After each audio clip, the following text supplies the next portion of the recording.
চায়নাদের মাথায় সৃষ্টিকর্তা কি পরিমাণ বুদ্ধি দিয়েছে এই ভিডিওটি পুরোপুরি দেখলে আপনারা বুঝতে পারবেন। চায়নারা এমন কিছু আবিষ্কার করেছে যেটা একদম আলোড়ন সৃষ্টি করেছে পুরো পৃথিবীতে। দেখুন এই ভিডিওতে সেটাই আমি দেখাবো আপনাদেরকে কি আবিষ্কার করেছে। দেখুন এই যে ছোট্ট চেয়ারের মতো লাল দেখতে পাচ্ছেন, এই জিনিসগুলো এই যে এখানে দিচ্ছে, এই মূল কারণটা হচ্ছে বন্যার সময় কিন্তু প্রবল স্রোতে ম্যাক্সিমাম জায়গাগুলোতে পানি ওঠে, প্লাবিত হয় অনেক বাড়ি ঘর, গ্রাম অঞ্চল, অনেক কিছু।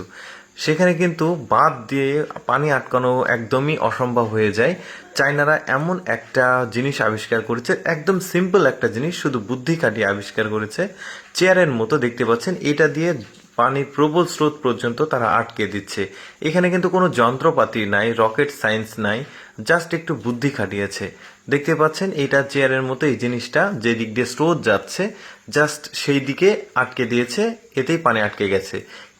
এর আগে যেটা ওরা তৈরি করেছিল সেটা হচ্ছে যে এই যে একটা কাপড়ের দেখতে পাচ্ছেন চেয়ারের একটা ফ্রেমের উপরে কাপড় দিয়ে ওরা এটাকে পানি দিয়ে আটকানোর চেষ্টা করেছিল। মূলত এইটা শুরুতে তারা করেছিল, তারপরে এটা দেখলো যে এটাতে তারা সাকসেস হতে পারছে না, অর্থাৎ এই জিনিসটা ভেঙে যাচ্ছে পানির স্রোতে। তখন তারা এই যে এই কাপড়ের চেয়ার বাদ দিয়ে তারা তখন চেষ্টা করে যে এটার বিপরীতে কি করা যায়। তখন তারা কিভাবে এই জিনিসটা তৈরি করেছে, বুদ্ধি খাটিয়ে দেখুন এই প্লাস্টিকের জিনিসটা তৈরি করেছে, এবং সেটা শক্তপোক্ত প্লাস্টিক তৈরি করার পর তারা পরীক্ষামূলকভাবে একটি স্রোত আছে এমন একটি নদীতে তারা গিয়েছিল, তারপর সেখানে পরীক্ষামূলকভাবে সেটাকে রাখার পর দেখলো যে না, বস্তা বা অন্যান্য জিনিসপত্রের চাইতে কিন্তু এই প্লাস্টিকের জিনিসটা প্রচন্ড পরিমাণে শক্তিশালী, যেটা পানির প্রবল স্রোতও তাকে ভেঙে ফেলতে বা সরিয়ে দিতে পারছে না।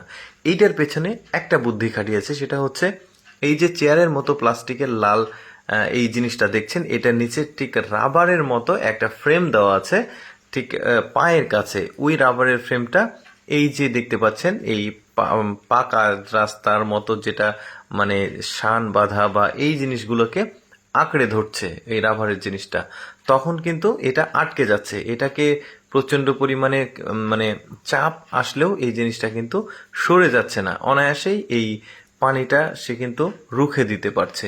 এই জিনিসটা একটা যুগান্তকারী আবিষ্কার আমি যেটা বলবো। দেখতে পাচ্ছেন এই জিনিসটা কিন্তু মানে আমাদের দেশে কিন্তু বর্তমানে এই কিছুদিন পর পরই বন্যা হয়। এই বন্যার হাত থেকে শহরকে রক্ষা করার জন্য এই জিনিসগুলা খুবই দরকার। এই জন্য আমি বলি অ্যাকচুয়ালি চায়নারা আসলে সৃষ্টিকর্তা মানে এদেরকে একটু বেশি বুদ্ধি দিয়েছে, দেখতেই পাচ্ছেন। তো যাই হোক, এই জিনিসগুলো আমাদের দেশেও অ্যাভেলেবল হবে আশা করছি, তাতে কিন্তু আমরা আমাদের এই শহরগুলো রক্ষা করতে পারবো।